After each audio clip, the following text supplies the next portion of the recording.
Welcome back to another technical deep dive here in the debug zone.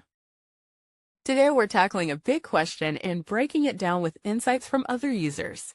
Hopefully this clears up some misconceptions and helps you get the answer you need.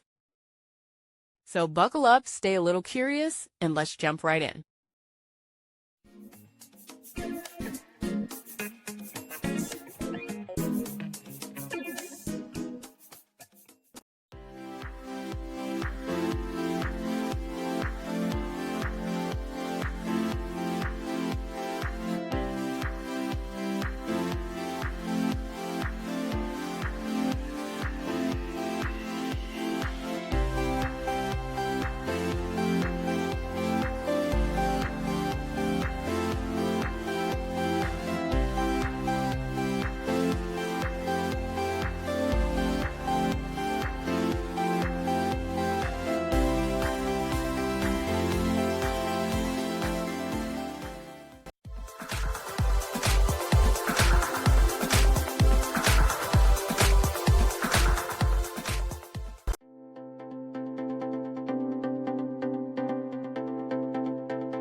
And that's a wrap.